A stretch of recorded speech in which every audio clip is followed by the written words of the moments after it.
Hello everyone. Today's subject is computer. Chapter number 6, page number 50.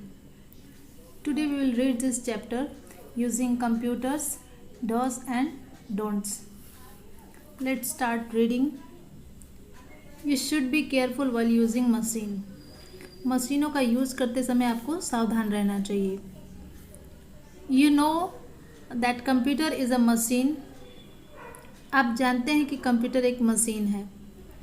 So you should be careful and attentive while using the computer also. इसलिए आपको कंप्यूटर का उपयोग करते समय भी सावधान और चौकस रहना चाहिए. The dos and don'ts will help you in the following ways. निम्नलिखित तरीकों से आपको सहायता. डूज एंड डोंट्स निम्नलिखित तरीकों से आपकी सहायता करेगा. वे आपको कंप्यूटर का उपयोग करते समय सुरक्षा नियमों का पालन करने के लिए जागरूक करेंगे. ठीक है. They will make you aware of safety rules to be follow while using the computer. वे आपको कंप्यूटर का उपयोग करते समय सुरक्षा नियमों का पालन करने के लिए जागरूक करेंगे. They will help you develop good habit in using the computer. वे आपको कंप्यूटर का यूज़ करने में अच्छी आदत विकसित करने में मदद करेंगे. They will help you learn how to take care of your computer. वे आपको यह जानने में मदद करेंगे कि अपने कंप्यूटर की देखभाल कैसे करें. This will enable the computer to work properly for a long time. इससे कंप्यूटर लंबे टाइम तक ठीक से काम करेगा. Keeping it neat and clean. इसे साफ और स्वच्छ रखना. Do not use a wet cloth to clean the monitor. Monitor को क्लीन करने के लिए गीले कपड़े का उपयोग ना करें. Always use a clean and dry cloth to wipe off dust और dirt from any part of the computer. हमेशा कंप्यूटर के किसी भी पार्ट को धूल या गंदगी को पोंछने के लिए एक साफ और सूखे कपड़े का उपयोग करें.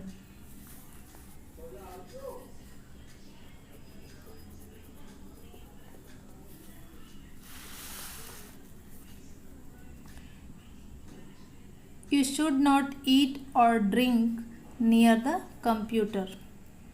आपको कंप्यूटर के पास खाना या पीना नहीं चाहिए. If may get damaged if you drop or spill anything on the computer accidentally. अगर आप गलती से कंप्यूटर पर कुछ भी गिरा देते हैं तो यह खराब हो सकता है.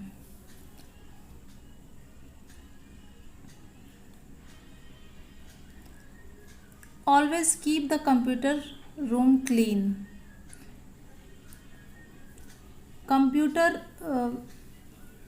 कंप्यूटर रूम को हमेशा क्लीन रखिए.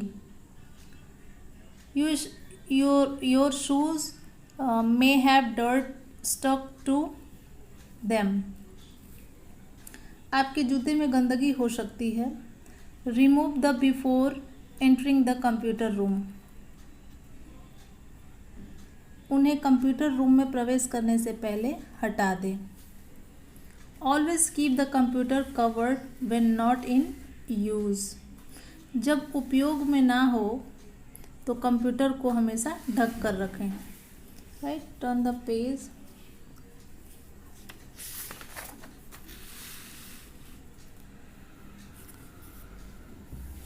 Using the computer gently. Always use the computer gently. हमेशा कंप्यूटर का यूज़ धीरे से करें.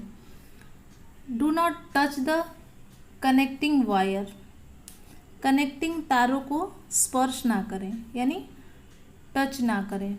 नेवर बैंग द कंप्यूटर और इट्स पार्ट्स, कंप्यूटर या उसके पार्ट्स को कभी फोड़े ना। अपने नेवर स्नैच द माउस और the keyboards from your classmate और अदर्स, अपने सहपाठियों या अन्य लोगों से माउस या कीबोर्ड कभी न छीने। Handle the keyboard and the mouse carefully, handle the keyboard and mouse carefully, keyboard and mouse को सावधानी से संभालें। Do not pull or push the keyboard too hard, right, keyboard को जोर से न खींचें या धक्का न दें। It may damage the wire connecting the keyboard to the computer, यह कीबोर्ड को कंप्यूटर से जोड़ने वाले तार को नुकसान पहुंचा सकता है। The keys on the keyboard should be pressed gently, keyboard की की को धीरे से दबाया जाना चाहिए। हैंडलिंग द कीज रफली can damage the keyboard, keys को रफली यूज करने से कीबोर्ड खराब हो सकता है।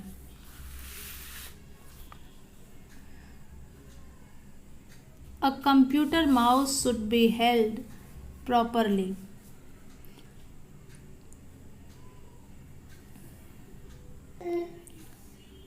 A computer mouse should be held properly, computer mouse को ठीक से रखा जाना चाहिए।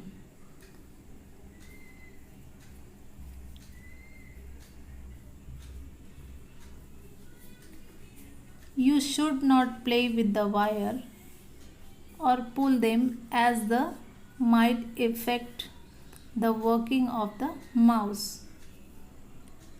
आपको तार के साथ खेलना नहीं चाहिए या उन्हें खींचना नहीं चाहिए क्योंकि इससे माउस का काम इफेक्टेड यानी प्रभावित हो सकता है।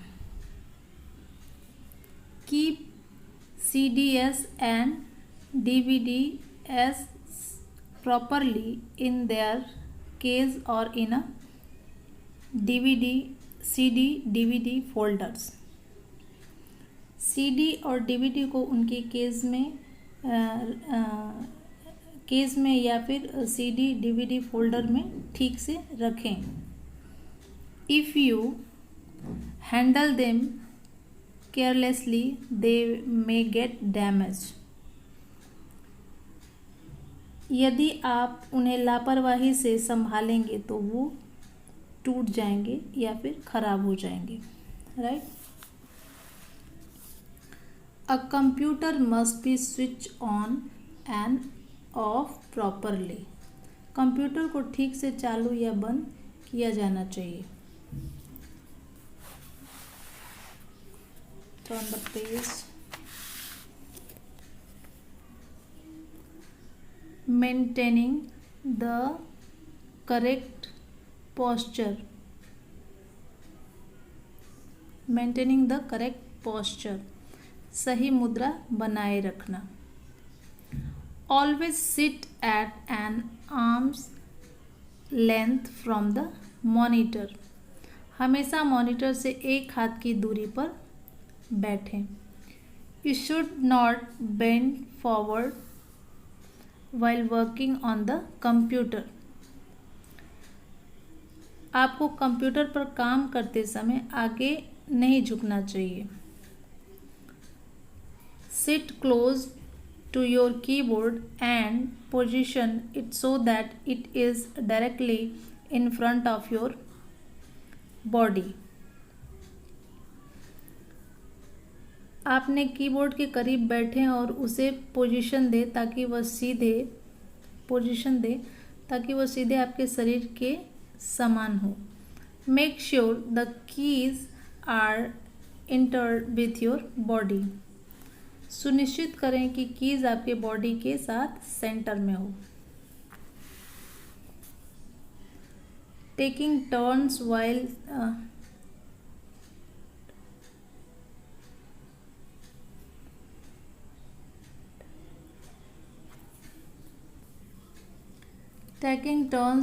sharing the computer.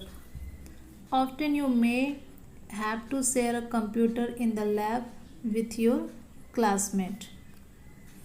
अक्सर आपको प्रयोगशाला में अपने सहपाठी के साथ कंप्यूटर साझा करना पड़ सकता है। Share the computer and work together so that you can finish the work given to you by your teacher in time. Computer को एक साथ साझा यानी शेयर कर काम करें ताकि आप अपने टीचर्स द्वारा दिए गए काम को टाइम पर पूरा कर सकें।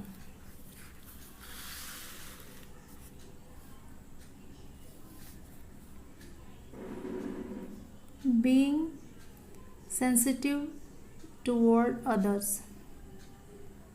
दूसरों के प्रति संवेदनशील होना। If you are in a public place such as your school computer lab, an internet cafe, or in an office, you should not play music loudly. यदि आप किसी पब्लिक प्लेस पर हैं, लाइक आपका कंप्यूटर लैब और internet cafe या किसी कार्यालय में ज़ोर से म्यूज़िक नहीं बजाना चाहिए।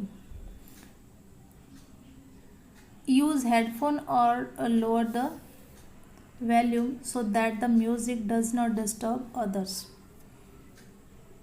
हेडफोन का यूज़ करें या फिर वॉल्यूम कम करें ताकि म्यूज़िक दूसरों को डिस्टर्ब ना करें। Objective type question. Write T for the true statement and F for the false one. We can touch the connecting wire. तो जो कनेक्टिंग वायर होता है हमें उसे टच करना चाहिए नहीं ना, तो ये फॉल्स है। तो यहाँ देखिए मैंने F डाला है। Second, we should handle the keyboard carefully. तो हमें कीबोर्ड्स को ध्यान से हैंडल करना चाहिए। तो ये राइट है, तो इसलिए हमने यहाँ पे T डाला है क्योंकि ये ट्रू है।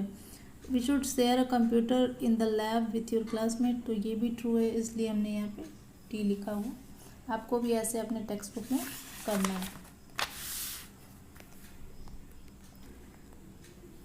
अब देखिए यहाँ पे है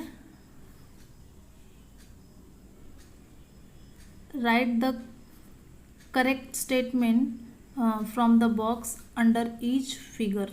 अब देखिए यहाँ पे कुछ फिगर बना हुआ है और ये कुछ लाइन है जो कि आपको करेक्ट फिगर के साथ ये चीज़ें लिखना है। तो देखिए मैंने यहाँ पे कुछ नंबर डाले हैं। ये फर्स्ट नंबर है, सेकंड है, थर्ड है, फोर्थ है। अब कौन सी लाइन किस नंबर पे लिखनी है वो नंबर भी मैंने यहाँ पर डाल दिया है। तो वो आपको जैसे देखिए ये फर्स्ट है तो फर्स्ट नंबर का ये है, तो ये वाली लाइन आपको यहाँ पे लिखनी है। फिर सेकंड वाली लाइन ये है तो आपको यहाँ पे लिखना है। थर्ड वाली लाइन ये है तो आपको यहाँ थर्ड पे लिखना है। फिर फोर्थ वाली लाइन ये है तो आपको यहाँ पे लिखना है। इस तरीके से लिख के आपको अपनी टेक्स्ट बुक में इसे कंप्लीट करना है। आई होप कि आपको अच्छे से समझ में आया होगा। फिर हम आपसे मिलेंगे नेक्स्ट वीडियो में। Till then thank you.